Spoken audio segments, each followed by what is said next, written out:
इस बार कमिटमेंट है कि नहीं है, कमिटमेंट है कि नहीं है? क्योंकि प्रधानमंत्री ने सबसे लाडला सीएम उनको कह दिया, उनके नेतृत्व में चुनाव लड़ेंगे, लेकिन मतलब बीजेपी वाले ये नहीं कह रहे कि उन्हीं को फिर से सीएम बनाना है। मतलब ऐसा तो नहीं होगा जो महाराष्ट्र में हो गया?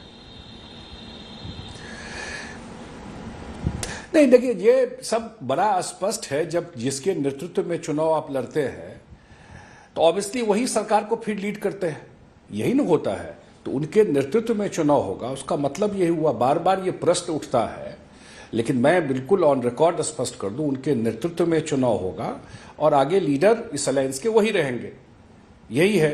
और लोगों के बीच में भी यही है, पब्लिक डिमांड भी यही है, और चुनाव में भी यही चीज रहेगा और हम लोग बड़े मार्जिन से चुनाव जीतेंगे। जी अध्यक्ष जी, लेकिन चर्चा मतलब सोचिए ना, बिहार में चुनाव है और चर्चा महाराष्ट्र वाले शिंदे साहब की वहां सबसे ज्यादा हो रही है। हाँ, मतलब नीतीश कुमार के जो लोग जानते हैं या उनके पॉलिटिक्स को जो लोग फॉलो करके देखे होंगे, उनके काम करने का, उनका वर्किंग स्टाइल एक ठीक है, अलग रहा है। इसलिए चर्चा जो भी हो, नीतीश कुमार बिहार के राजनीति के धुरी है, वही सबसे बड़े पिलर बिहार के राजनीति में। और वो पिलर इसलिए है कि लोगों का विश्वास उनके ऊपर है। उन्होंने टाइम एंड अगेन डिलीवर करके लोगों को दिखाया है। ठीक है, जब लंबे काल तक आप काम करते हैं तो आपसे ग्रीवांसेस भी होते हैं, मैंने पहले भी बताया आपको।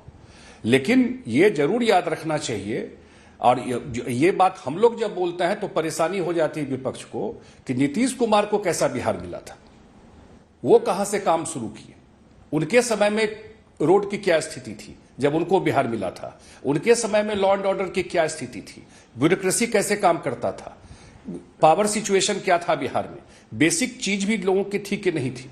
और वहां से ट्रेवल करके बिहार को अगर आज यहां तक लाए हैं तो ये साधारण अचीवमेंट नहीं है। इंस्टेंट नूडल्स का आजकल जमाना है ना सर, आप देख रहे हैं क्या क्या हो रहा है। दिल्ली में 2100 का अनाउंसमेंट करो, जनता उधर, इधर लाड़की बहन योजना, लाडली बहन योजना, मध्य प्रदेश, महाराष्ट्र, माना जा रहा है बाय एंड लार्ज ये जो सीधा पैसा दिया जा रहा है महिलाओं को, उसकी वजह से फैसले आ रहे हैं, रिजल्ट्स आ रहे हैं। और आरजेडी ने अनाउंस कर दिया है। इस रेस में पीछे तो नहीं रह जाइएगा आप लोग, या कुछ करने वाले हैं? महिला सबसे बड़ा सपोर्ट बेस रहा है। मुझे पर्सनली पूछिएगा, अगर उनका सबसे बड़ा सपोर्ट बेस बिहार में कोई है तो महिला है, क्योंकि उन्होंने अनुभव किया है कि नीतीश कुमार ने कितना एम्पावर किया। क्या होगा नहीं होगा वो सरकार में लोग देख रहे होंगे, लेकिन इतना मैं जरूर कहता हूं कि अगर नीतीश कुमार 20 साल से बिहार के सत्ता में है, उसमें सबसे बड़ा फैक्टर जो है वो महिला का सपोर्ट है। अगर घर में नहीं भी किसी मेल ने दिया, लेकिन महिलाएं ने हमेशा सपोर्ट किया उनको। अच्छा, एक बार अब आते हैं आप पर, क्योंकि संजय जी आपकी भूमिका बहुत लंबे वक्त से हम लोग देख रहे हैं पॉलिटिक्स में। बीजेपी को भी आप अच्छी तरह से समझते हैं, और ये माना जाता है कि अगर नीतीश कुमार की वापसी हुई एनडीए में, बीजेपी के साथ फिर रिश्ता बना, तो उसमें आपकी एक निर्णायक भूमिका थी। उसमें अड़चने क्या क्या थी, किस तरह से बातचीत आगे बढ़ी? जितना आप बता सकते हैं टीवी पे वो जरूर बताइएगा, जिसके बाद मैं अगला प्रश्न करूंगी। कैसे, मतलब जो वापसी हुई उनकी एनडीए की तरफ? नहीं, नीतीश कुमार इंडिया गठबंधन को भी एक प्लेटफॉर्म पे लाने में उनका एक महत्वपूर्ण योगदान था।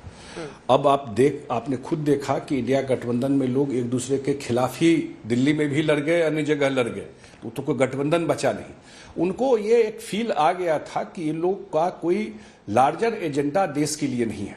अपने हिसाब से वो ट्राई करते रहे कि भाई कोई पॉलिसी होनी चाहिए, कोई बात होनी चाहिए। और ये सच्चाई है कि ये नेचुरल अलायंस है, बिहार में टाइम एंड टेस्टेड अलायंस है। हमारे समर्थक सपोर्टर भी एक दूसरे पार्टी के, वो एक नेचुरली एक पूरा का पूरा चीज फ्लो करता है। तो एक बार फिर जब वो सिचुएशन बना तो हमको नहीं लगता कोई समय लगा, बात हो गई, और फिर वहां पर जो परिस्थिति हुई आपके सामने में तो वो रहा। लेकिन ये जरूर है कि सीएम जब नीतीश जी को खुद ही एक लग गया अनुभव कि इन लोगों के साथ डिफिकल्ट है, गवर्नेंस भी कॉम्प्रोमाइज हो रहा था वहां पर, जो उनको फील हो रहा था, और साथ साथ यहाँ कुछ उसमें मूवमेंट भी नहीं था जिस गठबंधन में थे, वो बैकग्राउंड था इसका। ठीक है, लेकिन जो लोग समझना चाहते हैं नीतीश कुमार को, वो बड़े कंफ्यूज हो जाते हैं जब उनको लगने लगता है कि अब नीतीश कुमार समझ में आने लगे, तब तक देखिए, मेरा सवाल बड़ा है, मैं इस बार सवाल को थोड़ा बड़े प्लेटफॉर्म पर ले जा रही हूं। वो ये है कि जेडीयू की विचारधारा है क्या? कभी आप बीजेपी के साथ रहते हैं, मतलब देखिए, जब प्रधानमंत्री के नाम का अनाउंसमेंट हुआ, नीतीश बाबू को ऐसा लगा कि ये ठीक नहीं है, वो अलग हुए, फिर हुआ 2014 में वो लेफ्ट के साथ गए, फिर 2 बार आरजेडी के साथ हो गए। जेडीयू की अपनी विचारधारा क्या है? नेचुरल अलायंस तो आप कहते हैं, लेकिन विचारधारा क्या है जेडीयू की? नहीं, जेडीयू की विचारधारा तो समाजवादी विचारधारा से निकली हुई पार्टी है, और नीतीश कुमार ने शायद देश में अकेले समाजवादी बचे होंगे जो समाजवादी विचारधारा से जो लोग निकले हैं, उससे वो अपने आप को प्रॉब्ली ओनली लीडर लेफ्ट कहाँ कोई है जहाँ परिवारवाद, जहाँ भ्रष्टाचार, जहाँ महिलाओं का एम्पावरमेंट, ये सारा काम उन्होंने करके दिखाया है। उनका लंबा एक ट्रैक रिकॉर्ड है। अब लंबा टाइम हो गया उनके पॉलिटिक्स का भी, 45-50 साल का ट्रैक रिकॉर्ड है जो पब्लिक डोमेन में। 20 साल से बिहार के मुख्यमंत्री हैं, लेकिन आज तक कोई उन पर कोई कि एक छींटा नहीं उठा सकता है कि उनके पर्सनल काम करने के तरीके पर या किसी तरह का आक्षेप लगा सकता है, या कभी कोई ठीक से ये भी नहीं जानता होगा कि उनके कोई परिवार के लोग कभी कोई पॉलिटिक्स में डायरेक्टली या इनडायरेक्टली इन्वॉल्व हुए। तो ये और बिहार का काम करना, विचारधारा तो यही है, विचारधारा पे ही तो काम किए हैं। नीतीश कुमार वही हैं, ये ध्यान रखिएगा। ठीक है, राजनीति में जरूर अलायंस में चीजें बदली हैं, लेकिन जो बेसिक उनकी फिलॉसफी काम करने की है, वो उस पर कभी उन्होंने कॉम्प्रोमाइज नहीं किया।